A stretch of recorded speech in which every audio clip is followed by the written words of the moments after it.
In Rome, the forum area is a collection of unearthed ruins. Take a look at these three pillars, and you can see them as part of a great temple. First rose on this site in 484 BC. Around 30 BC, the Arch of Augustus was added to commemorate another Roman victory.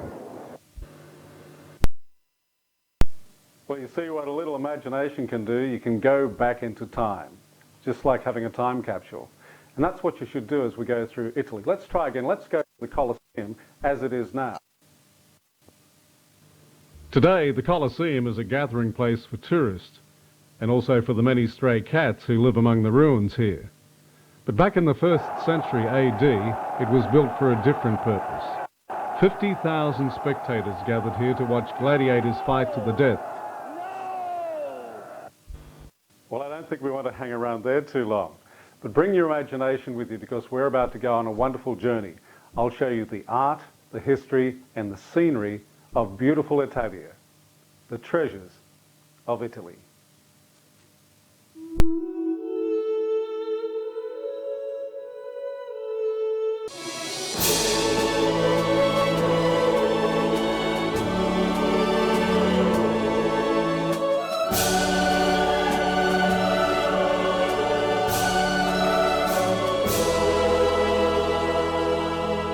If all roads lead to Rome, for Roman Catholics, all roads lead to here, the Vatican, residence of the Pope, who appears in public from the window second from the right on the highest level to address thousands gathered in Piazza San Pietro.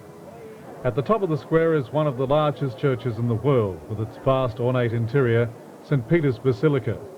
From the beginning of Christianity being accepted in Rome in the 4th century, there's always been a Christian church on this site. Work on this enormous and richly decorated building began in the 16th century and was completed in the 17th century.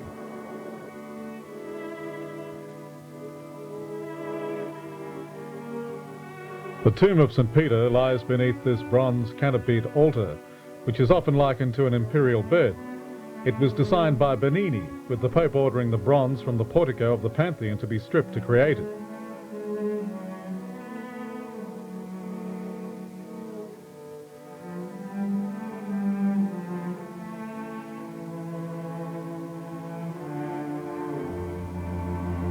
At the right, as you enter St. Peter's, is Michelangelo's emotive masterpiece, the Pieta, completed by the artist in 1500 when he was just 25 years old. The church also contains the tombs of a number of popes and saints. Inscribed inside the dome of St. Peter's are the words spoken by Christ, "You are Peter, and on this rock I will build my church, and I will give you the keys to the kingdom of heaven."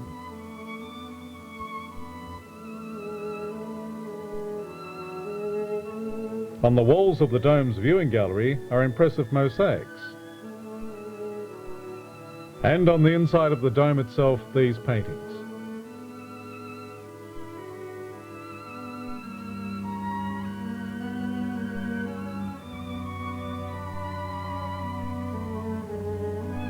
For those interested in art and religious history, hours could be spent examining the interior of St. Peter's Basilica.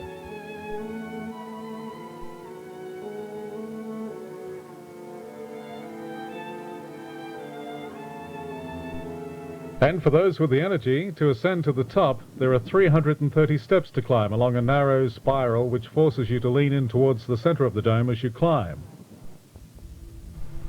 But from the top, this is the view of Rome and its many landmarks.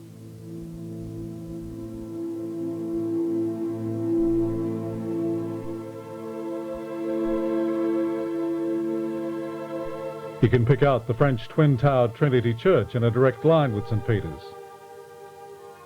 The Castel St. Angelo. The giant marble monument to King Victoria Emmanuel, who was successful in uniting political factions in Italy when his troops took Rome in 1870. And the Vatican Museums.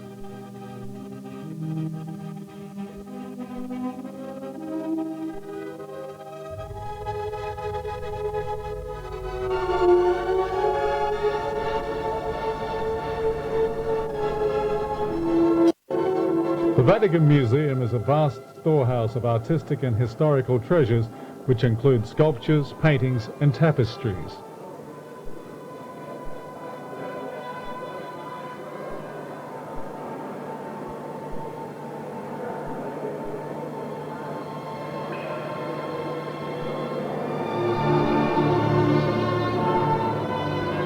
visitor moves along the corridors hung with tapestries from the Raphael school.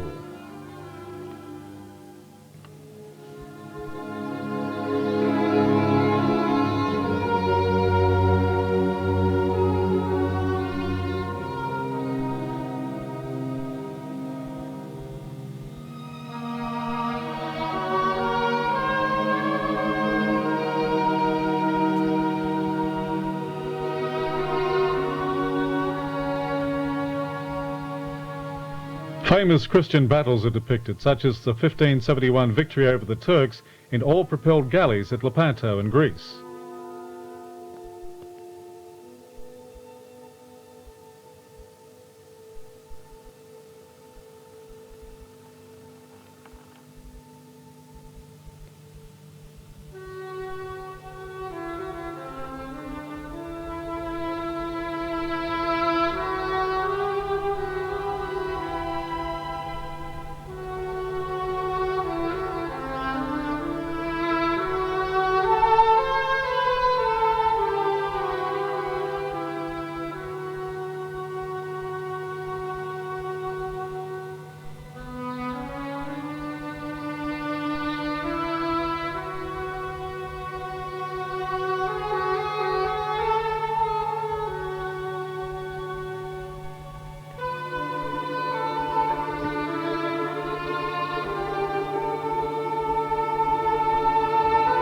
The corridors are avenues of artistic riches with occasional views of the lush Vatican gardens alongside.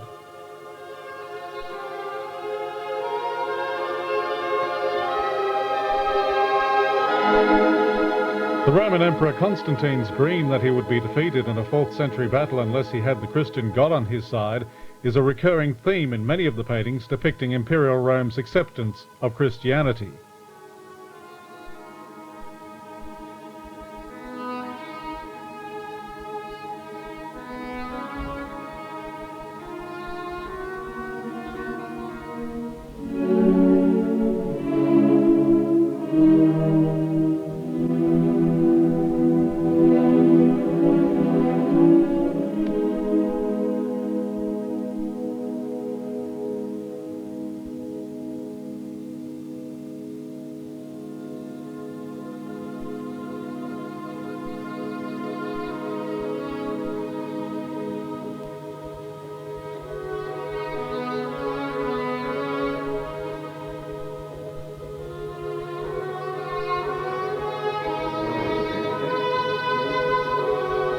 The only work in Rome by the 15th century Dominican monk, Fra Angelico of Tuscany, is contained in this small chapel.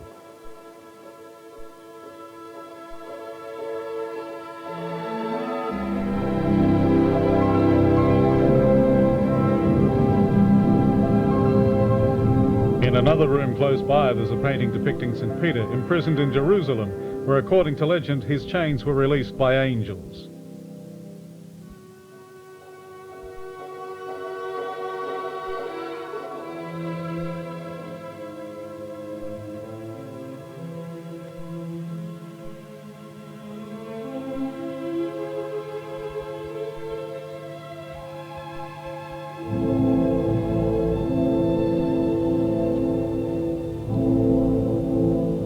In these Raphael rooms, the early 16th century fresco figures include the faces of Raphael himself and Leonardo da Vinci. The latter seen as part of Raphael's School of Athens painting, in which he depicted Renaissance artists mingling with the ancient Greek philosophers.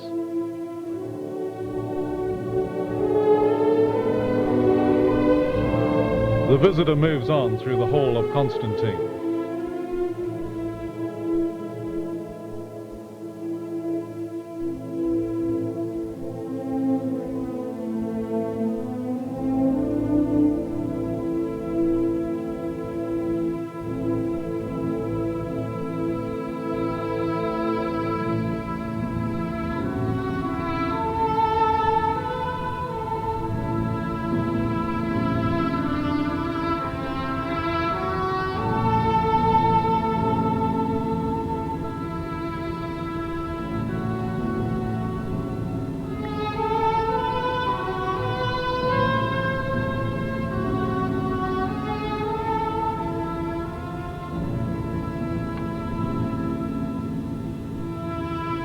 Then comes the Vatican Museum's best-known art treasure, the Sistine Chapel, with Michelangelo's masterpiece, The Last Judgment, painted above the altar between 1536 and 1541.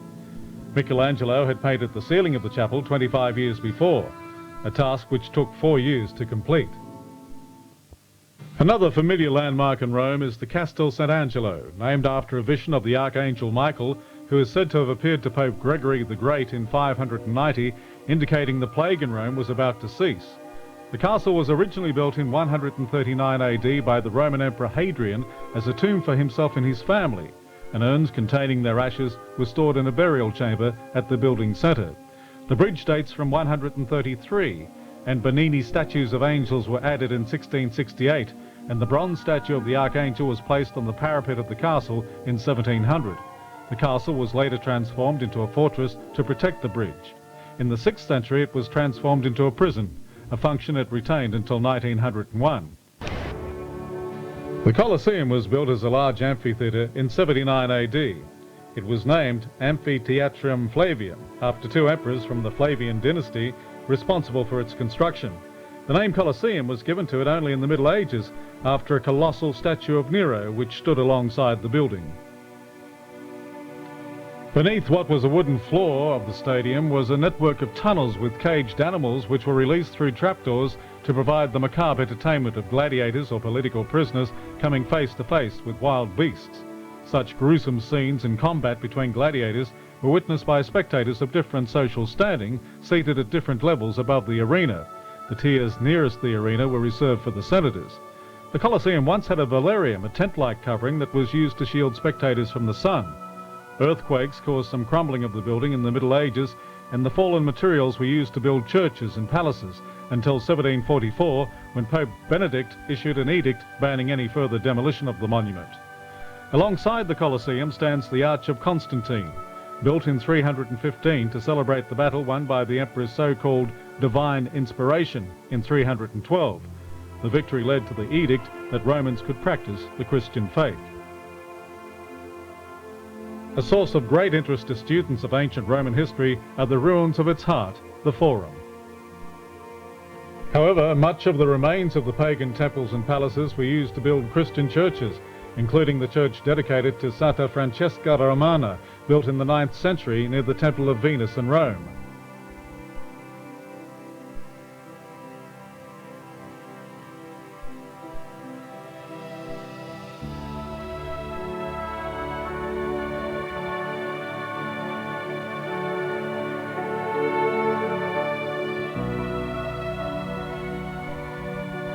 The best vantage point for an overview of the Forum is from behind the massive monument to King Victor Emmanuel. To the right of the valley stands the Palatine. This was where Rome's ancient rulers chose to live. It's one of the city's famous 7 hills.